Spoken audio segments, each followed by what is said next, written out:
Hey, hi. I'm Mona. This is Chit Chat. We're at the park. I was thinking about some stuff.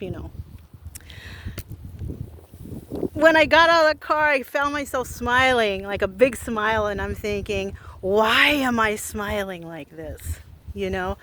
And you know what? It's not for a good reason. It's not. Because making people angry shouldn't make people happy. Okay?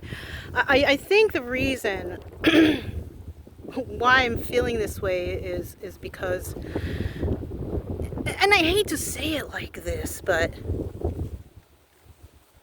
I kind of get a rise out of pissing people off who are wrong, right?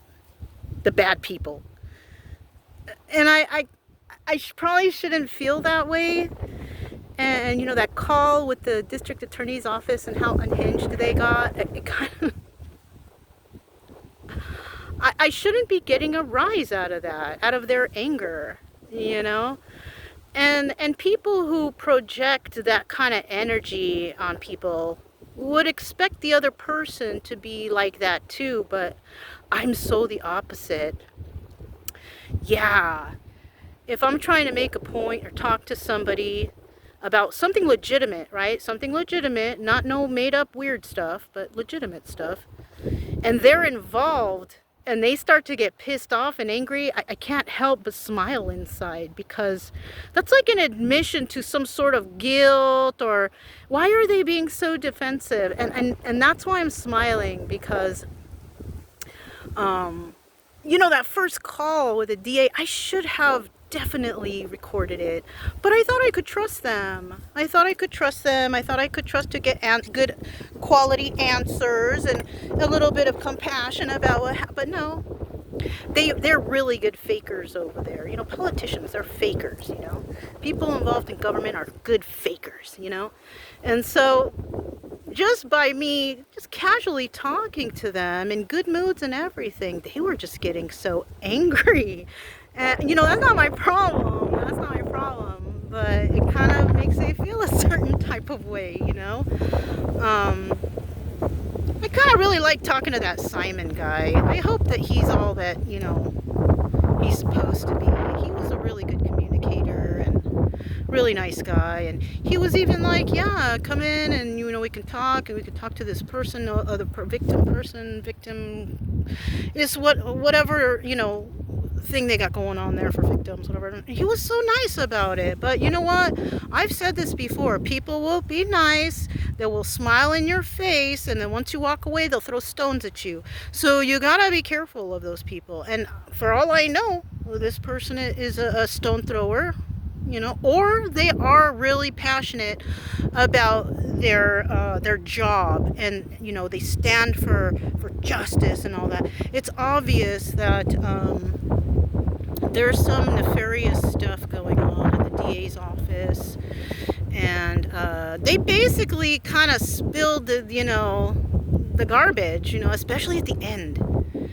All that talk that they were doing over there, that's all confusing. They were talking to you guys. They weren't talking to me. They were trying to look good to YouTube. They couldn't be honest and straightforward. They just have to keep talking to, make sure they got their words in order. I shouldn't be laughing. It's not funny, but that's what happened. And by them becoming so defensive, that kind of makes me think a certain way, right? People who get overly defensive, that means that there's a problem. It could be a mental health problem. It could be a problem that, they're trying to hide something. It could be anything, you guys, but it's not positive. It's not a positive thing. It's a negative, right? I don't know exactly what that negative is. Most likely it's a corruption, because at the end of the phone call, he's like, yeah, we've been told that we're in cahoots with, oh, so I'm not the only one? So they basically really shot themselves in the foot by revealing that other people feel the same. Isn't that a sign of something? Isn't that a sign that you're not doing something right? Isn't that a sign that maybe you are in cahoots with stuff? Shouldn't have said that. Shouldn't have said that. Because now I know that I am not the only one who thinks about this of the DA. About being in cahoots. If I was the only one that said that, ever, then okay. But since he said I'm not the only one, he basically just revealed, that a lot of people see that they're corrupt. I'm not the only one. So, yeah, you guys. Anyways, we're done with our walk over here. I'm going to go into town. Probably stop by one of the stores, maybe get some gas. And then we're just going to head home. Oh, I talked to the neighbors today. I like my neighbor. I don't want to bug them too much. They're busy, they're busy over there. Everybody's got their own thing going on holidays. I'm wondering, because she told me she's working on Thanksgiving. I shouldn't make her a special plate. I don't know. I don't do Thanksgiving. I feel bad but she's getting extra, so that's good. I kind of feel like, I want to give her something, but I don't want to bug them. I don't bug them too much. But yeah, anyways, that's all I have for you guys. I'm Mona. This is Chit Chat, and I'll talk to you next time.